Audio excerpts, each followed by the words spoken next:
Something didn't feel right before the game even started. Not on the court, but everywhere else. Because for days leading into this matchup, the conversation around Team USA wasn't about dominance. It wasn't about strategy. It wasn't even about winning. It was about doubt. And all of that doubt was aimed at one person, Caitlin Clark. There were whispers, then debates, then full-blown criticism. She's overrated. The louder those voices got, the quieter Clark became. No interviews. No responses. No reactions. Just focus. And that's what made this moment so dangerous. Because when a player like Caitlin Clark stops talking, it usually means something is coming. Something big. The game against New Zealand was suspected was that it would turn into something else entirely. Because from the very first possession, you could feel it. Clark wasn't just playing. She was locked in. The ball reached her hands near half court. And instead of slowing things down, she pushed forward instantly. Faster than usual.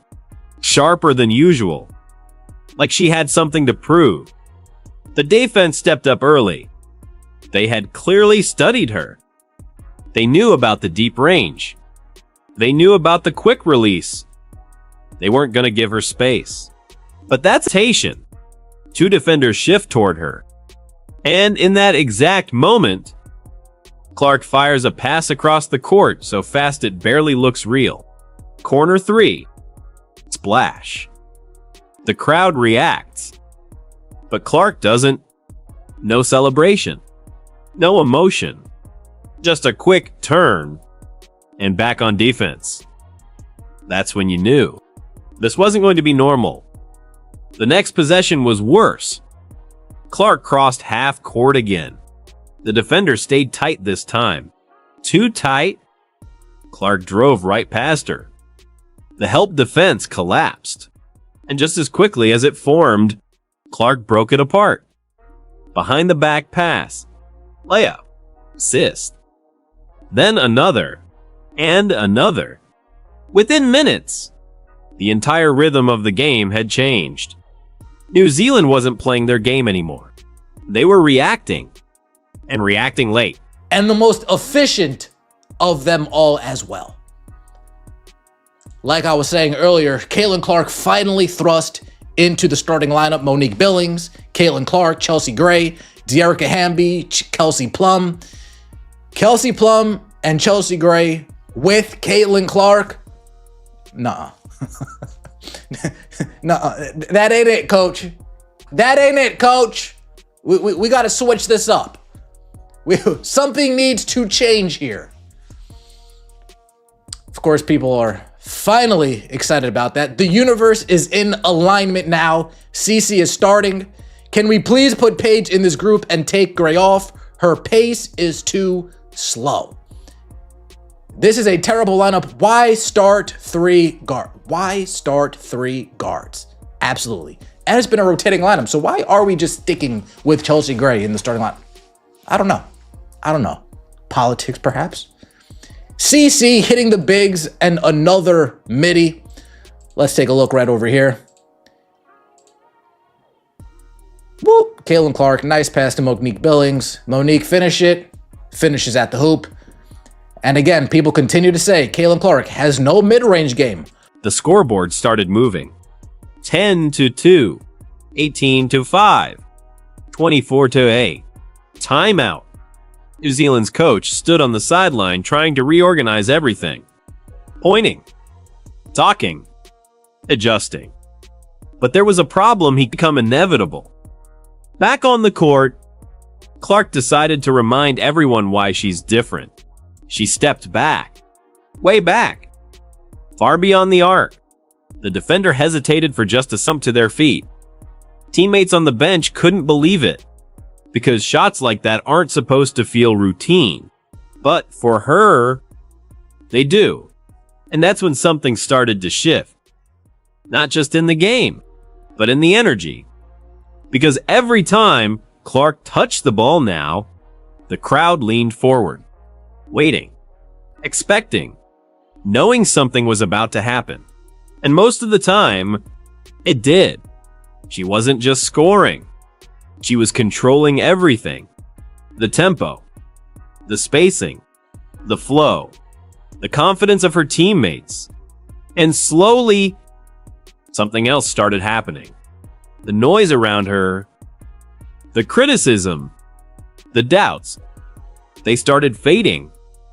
Because every possession, every pass, every shot was answering those questions. Without a single word, by halftime, the game was already slipping away from New Zealand.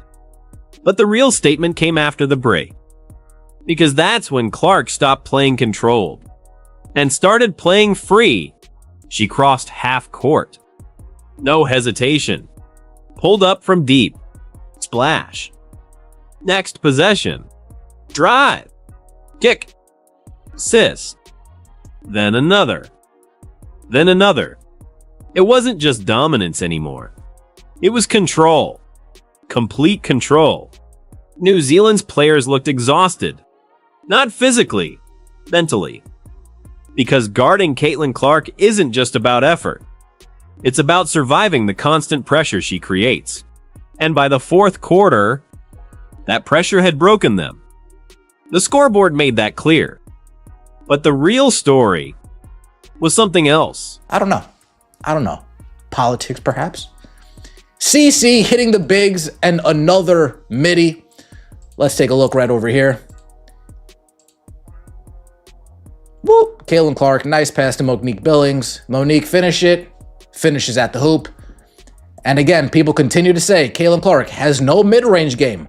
All she does is shoot threes. What does she do besides shoot threes? She's got a mid-range game. It's not like she didn't shoot the mid-range in Iowa. Pull up in your face. CC. Defender in jail. Then sidestep midi. Okay, Caitlin. Yeah. Oh yeah, keep her on her hip. Sidestep, pull up. Again, Caitlin Clark doesn't have a mid-range shot. That's what we've been told. That's what we've been told consistently. All she does is shoot threes. And of course, even early on in the first quarter, Caitlin Clark pulling up from deep. Crosses half court. Rejects the screen from Monique Billings. Step back, pull up. Bang. Now, Caitlin Clark today from three, 2 for 7 from three. Missed a couple open opportunities. This could have been a 20-point game. Very easily, Caitlin Clark could have dropped 20. 6 for 11, 2 for 7 from three, 14 points, 6 assists. Easily could have dropped 20 if she hits those 2 threes. Stand out in particular. I think it was the first play of the game. She had a nice look at the three-point shot. And then somewhere in the fourth quarter, she had another very solid look at a three-pointer. Ended up missing them, but still 14-6, solid stat line. Ryan Howard came alive after game 1 as well. 18 points for Ryan Howard. Paige Becker, 7 points for Paige. 3 for 8, 2 for 5 from 3, 1 for 3 from the three-point line for Paige Beckers. Because as the game ended and players started walking toward each other, there was a different kind of reaction happening. The same player who had been criticized, doubted, questioned, was now the center of attention. Not from fans, from everyone. Because when you perform like that, there's nothing left to argue. No debate, no doubt, just recognition. And in that moment, without saying anything, without responding to the noise, without addressing the critics, Caitlin Clark had done something far more powerful. She ended the conversation. Because sometimes, the loudest response is silence followed by performance. And after this game, one thing became very clear. They tried to silence her. But instead, she made sure everyone heard her loud and clear. 1.